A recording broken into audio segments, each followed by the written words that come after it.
Hey there, this is Joshua from This Is Podcast, the show where we talk about whatever we want, whenever we want, and nobody cares. And today I have another light tutorial video for you. So get ready, this is Swordplay.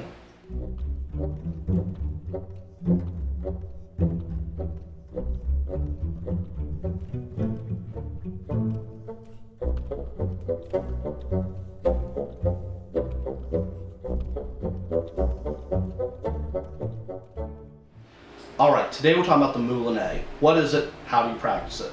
Well, let's get to it. The Moulinet translates to little windmill. And what it is essentially is a circular cutting motion. And I'm going to show you that right now.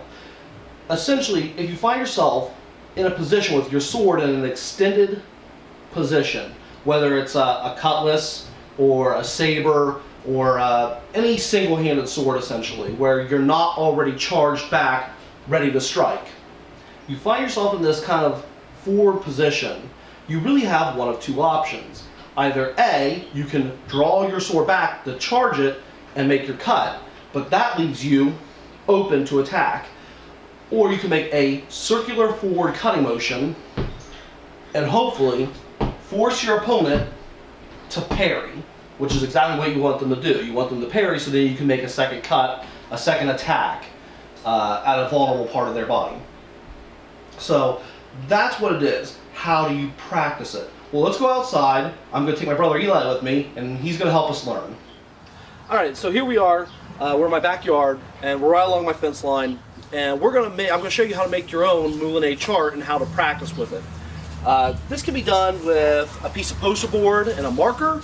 You can paint it on a wall or draw it on a wall with a marker.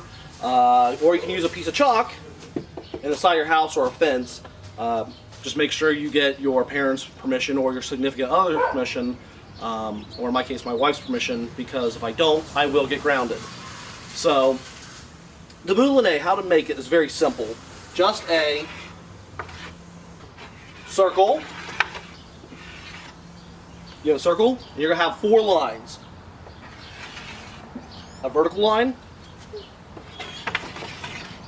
a horizontal line, and 2 diagonal. Kind of like you're cutting a pie. Now, we're going to label each of these lines, and starting on your top right, you're going to label it 1. 2 will be on your top left. 3. 4. 5 will be directly on the right.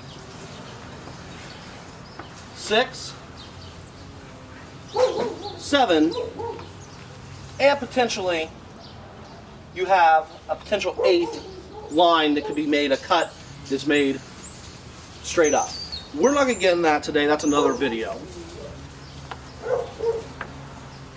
So, I'm going to bring my brother Eli over. He's going to test this out, and we're going to work together, and we're going to show you how to practice with your Moulinet.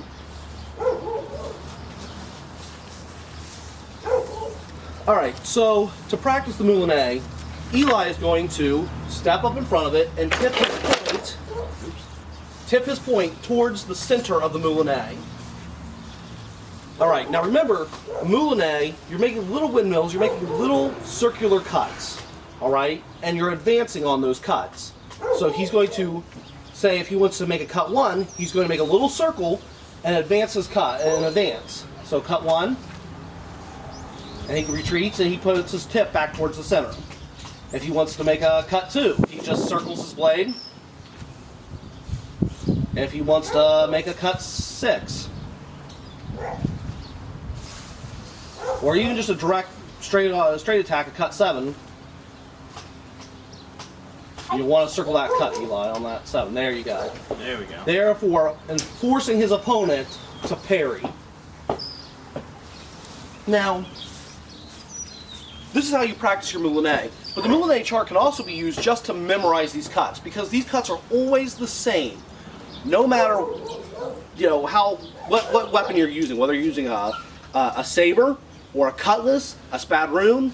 I would even go so far as to say if you wanted to use a Chinese weapon like a Dao or a Zhan or a katana, you can practice, these cuts will always be the same. They'll always be the same angles. So let's talk about that for a second.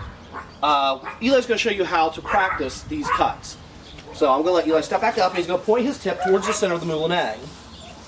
Now, when he makes his cuts, he's not going to roll them now. He's going to stand still and he's just going to make his cuts. 1, 2, 3, 4, 5, 6, 7, and then back to center. And if you just repeat this process, you're going to be able to memorize, build that muscle memory and memorize what these cuts are. Now, as a point of note, a couple things. To help you memorize it a little bit, I like to think of it as the odds are on the right side, 1, 5, and 3, and the evens are on the left, 2, 6, and 4. And of course, 7 is up top. One final point is that this Moulinet reverses if you're fighting left. So where cut 1 is a right to left diagonal cut, now if I'm in a left-hand position, it's a right to left diagonal stroke, and of course cut 2 then, 3, 4, 5, 6, 7. When you're fighting left hand, you switch stance, that Moulinet reverses. It mirrors itself. So there you go. Did you learn anything, Eli? Yep. All right. So there you go, guys. That's how you make your Moulinet chart. That's how to practice your Moulinet. So there you have it. It's a pretty simple technique, pretty simple to learn, pretty simple to practice. I hope you learned something, and I hope you enjoyed this video. Thanks, guys. Hey, guys. Whoa! Did you like what you see here? Check us out on This Is Podcast. And while you're there, go ahead and like and subscribe. There are little buttons right below. And don't forget to leave a comment. We want to talk about anything you want to talk about. If you have questions about today's video or any videos, just leave us a comment below, and we'll be happy to speak with you. Also, check out our Facebook. This Is Podcast. Thanks, guys.